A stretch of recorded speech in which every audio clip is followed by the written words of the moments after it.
¿qué piensas, ¿no? O que de los que piensan que en inversión solo el análisis fundamental de las compañías es lo importante y que la economía no hay que mirarla o no sirve de nada mirarla? Ya te adelanto que por nuestra parte en Los Locos no pensamos así. ¿Pero qué piensas tú?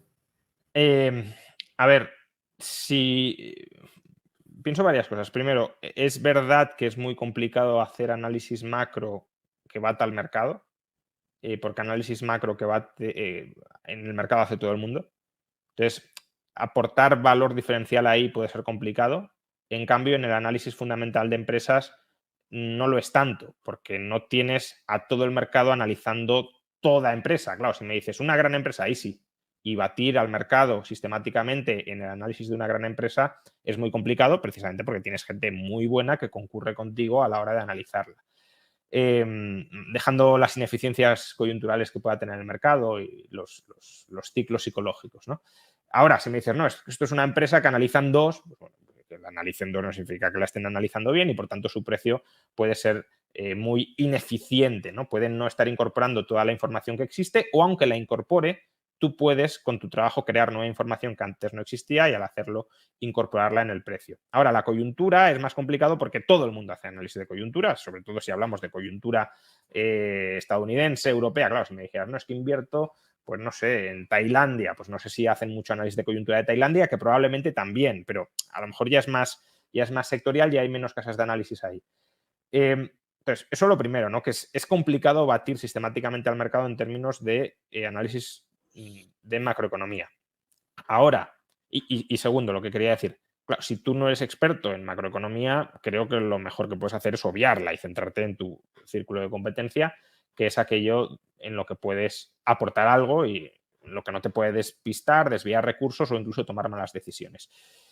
Ahora, obviamente, el inversor total, si lo queremos decir así, debería ser un inversor que analice la micro y la macro, que analice la empresa y que analice el entorno, porque el entorno va a influir en el análisis que puedas hacer de la empresa y también va a influir en el momento de entrar o de salir en el mercado en general, ¿no? Digámoslo así, en los múltiplos que se están pagando en general por las empresas. Entonces, sí, si quieres ser un inversor completo, obviamente has de tener en cuenta la coyuntura, pero el tiempo es limitado, los recursos son limitados, la competencia en ese ámbito es muy feroz y a lo mejor tiene más sentido decir, mira, yo me centro solo en analizar la empresa y ciertas empresas nicho que no analiza nadie más y ahí es donde, bueno, pues a largo plazo, evitando, por tanto, evitando y no aprovechando las fluctuaciones cíclicas, pero a largo plazo, pues haciendo promedio y aportando valor añadido aquí, batiré al mercado en esto, ¿no? Pero obviamente si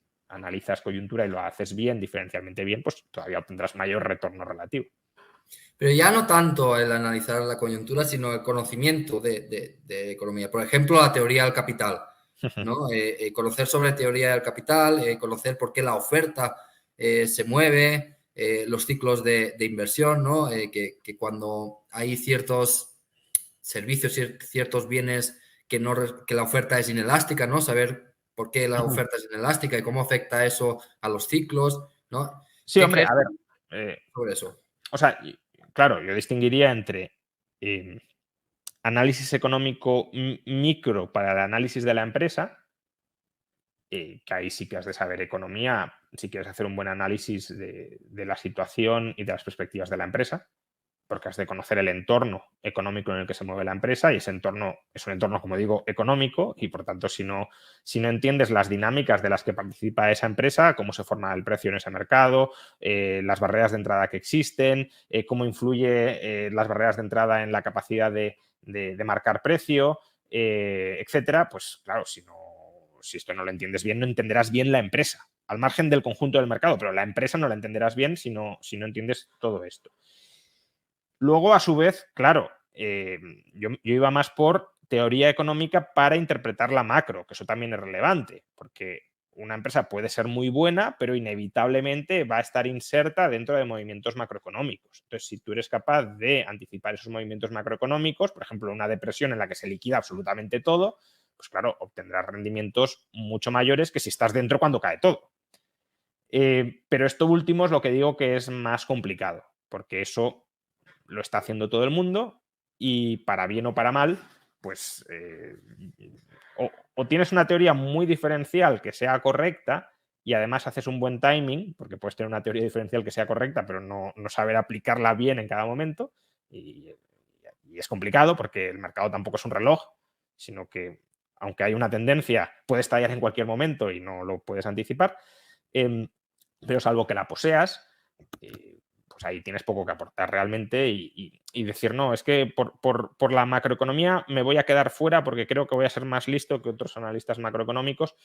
Bueno, ya sabemos lo típico, que si te quedas fuera en los pocos días que sube mucho el mercado, pues gran parte del rendimiento anual lo pierdes.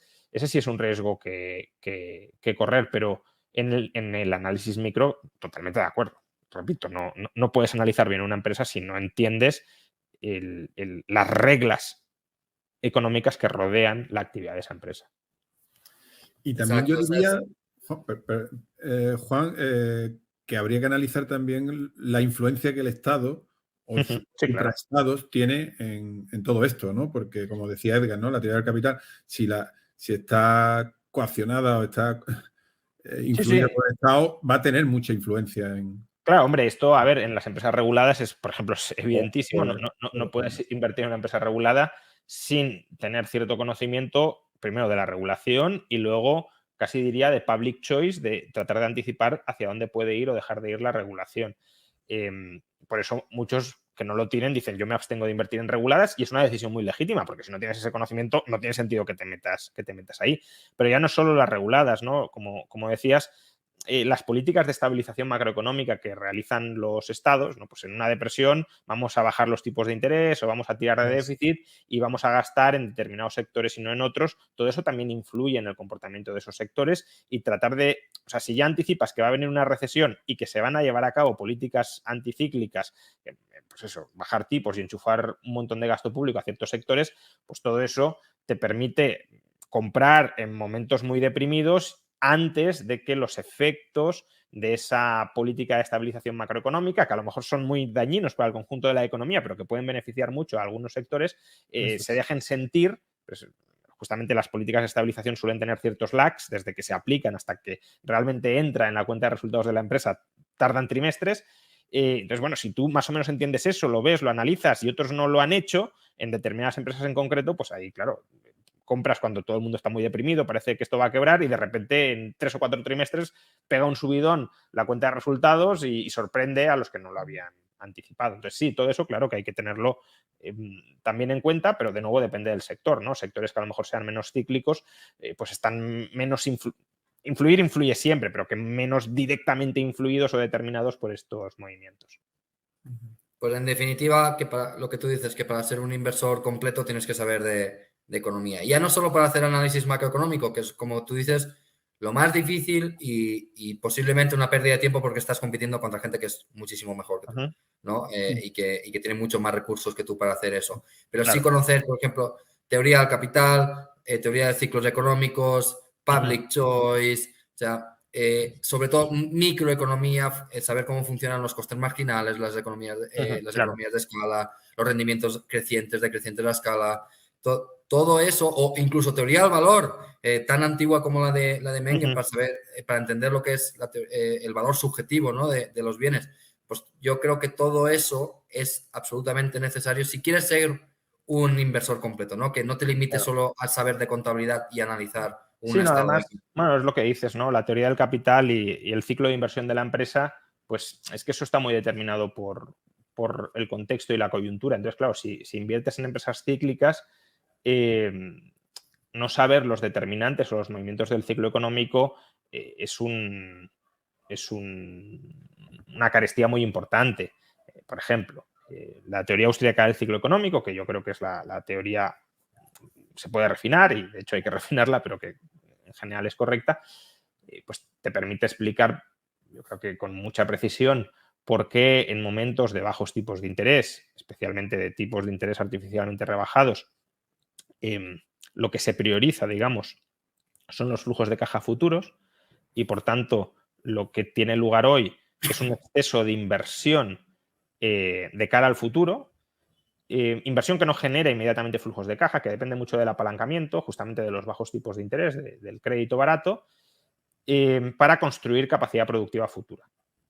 Porque, claro, si a mí no me penaliza el precio del tiempo y del riesgo, que es el tipo de interés, el hecho de estar invirtiendo a muy largo plazo e invirtiendo a largo plazo puedo aumentar mucho mis flujos de caja a muy largo plazo, pues invierto a largo plazo en condiciones financieras muy laxas, expando muchísimo o voy preparando el terreno para expandir mucho mi capacidad de producción y espero que cuando llegue el momento de que esa capacidad de producción incrementada se materialice ya en mercancías, pues empezar a hacer caja. ¿Qué pasa? Que claro, si tú has expandido en el conjunto de la economía el crédito de manera muy laxa e insostenible, lo normal es que muchas de esas inversiones muy intensivas en capital dirigidas a expandir mucho a largo plazo la capacidad productiva colapsen antes de tiempo.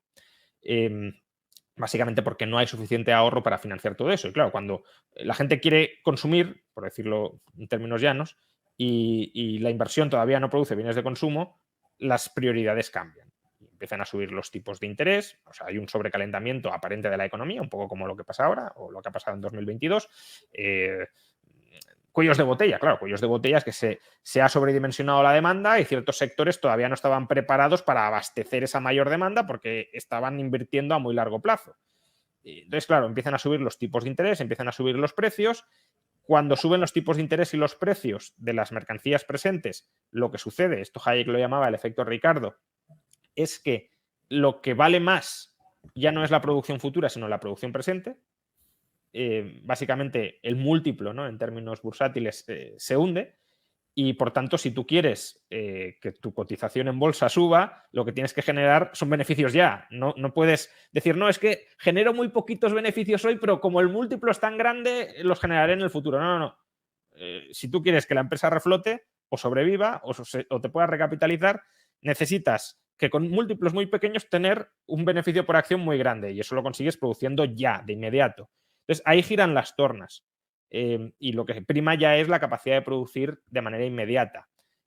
Pero claro, dependiendo del sector, tendrás sectores donde ha habido una preparación de capacidad de producción durante la expansión brutal, de tal manera que, claro, ahí no sabes muy bien si completar las inversiones que están a medio terminar y que llevarán a que se produzcan muchas unidades a un coste muy bajo, o abandonar esos procesos e ir a procesos que produzcan más a corto plazo, aunque sea más caro. Y tienes además la amenaza bueno, si yo me lanzo a invertir a corto plazo y el otro completa su inversión que está a medio terminar a largo plazo, me hunde el precio y me destroza. Entonces, ahí hay guerras dentro de cada sector, ¿no? De que hay una sobrecapacidad potencial dentro del sector, algunas empresas van a quebrar y van a ser desmanteladas. Y cuando se clarifique qué empresas sobreviven, especialmente si sobreviven aquellas que tenían mayor capacidad potencial pero que no terminaban de completar el proyecto y que estaban cerca de quebrar pero no quiebran, pero si son esas las que se quedan en el mercado, luego aumenta un poquito el precio. Cuando ya han, digamos, completado la inversión y su capacidad productiva, producen a muy bajos costes unitarios, un precio un poco más alto y se disparan los beneficios de esas compañías que estaban cotizando por perspectiva de quiebra o de desmembración a precios ridículos. Pero claro, si quiebra, pues son otras las empresas las que se llevan el gato al agua. Entonces, todo eso, esa dinámica competitiva de sobrecapacidad y de hundimiento de los nuevos flujos de inversión cuando cambia de tornas el ciclo, claro que es muy útil y muy importante para inversores que invierten en sectores cíclicos, claro. Y para aquellos que creen que no están invirtiendo en sectores cíclicos, porque muchos inversores que invierten en Meta o en Google y demás se piensan que eso no es cíclico, ¿no? Claro, o sea, a ver, obviamente hay sectores que no son cíclicos o que están menos influidos por el ciclo, porque todos son, quiero decir, al final cuando la economía cae, todos caen, pero los hay que reaccionan más porque son más sensibles a la inversión o menos sensibles a la inversión. Lo son, claro, por ejemplo, Meta, y no estoy, porque no entiendo de esto, pero claro, si Meta obtiene sus ingresos por publicidad, claro, tú puedes decir, bueno, eso es un ingreso por consumo, pero es que realmente no es un ingreso por consumo, la publicidad es una inversión. Entonces, si lo que colapsa en la fase depresiva del ciclo es el gasto en inversión, porque lo que necesitamos es producción ya y no producción futura, claro, si te colapsa el gasto en inversión, te colapsa el gasto en publicidad y por tanto te colapsan los ingresos de compañías como Meta. Entonces, las empresas no cíclicas son aquellas cuya fuente de ingresos fundamental depende de la venta de bienes de consumo y de bienes de consumo que además no se compren normalmente con crédito. Una automovilística tampoco es una empresa no cíclica por mucho que venda bienes de consumo, porque gran parte de los automóviles se venden a crédito. Entonces, el ciclo del crédito te condiciona un ciclo de ingresos empresariales y de beneficios y, por tanto, fluctuaciones sectoriales. Ahora, si me dices, no sé, una empresa que venda pasta de dientes, pues eso probablemente sea poco cíclico. Se afectará porque habrá un efecto multiplicador. Cuando colapsa la inversión, se contraerá el gasto en consumo, pero el consumo siempre cae menos que la inversión. Es mucho menos volátil y, por tanto, sus ingresos serán más recurrentes y más estables. Y todo eso, además, no solo con respecto a beneficios contables o a flujos de caja realizados, sino también cómo influyen las dinámicas financieras de valoración de empresas, que tiene su reverso en lo que decíamos antes, ¿no? En la afectación al beneficio por acción y a los cambios de múltiplos en distintas empresas. Meta no solo tiene el problema que decía, desde la ignorancia, porque no me dedico a analizar inversiones y además Meta ni siquiera, aunque me dedicara a ello, la he analizado, pero no solo tienes el problema de que te caigan tus beneficios, sino que además al ser una empresa que invierte en el bastante largo plazo, una empresa growth, pues claro, se te contrae el múltiplo cuando lo que prima no es el futuro, sino el presente, que es la fase depresiva del ciclo. Y por tanto, tienes una caída del beneficio por acción y tienes una caída del múltiplo que hunde la valoración. Y entiendo que, claro, por eso llegó a caer un 75%, ¿no? Exacto. Y por eso, después de la última presentación de resultados, ha vuelto a subir porque han anunciado recortes de gastos y, claro, y han disparado el beneficio porque se invierte menos en el futuro y se realiza más en el presente, ¿no? Que es lo que ahora mismo con estos tipos de interés pide el mercado. Exacto, exacto. Pues en definitiva que hay que saber lo que es la elasticidad de la oferta, de la demanda, teoría de capital y todo ello. Pues bueno, con esto yo creo que acabamos, Juan, no te queremos molestar.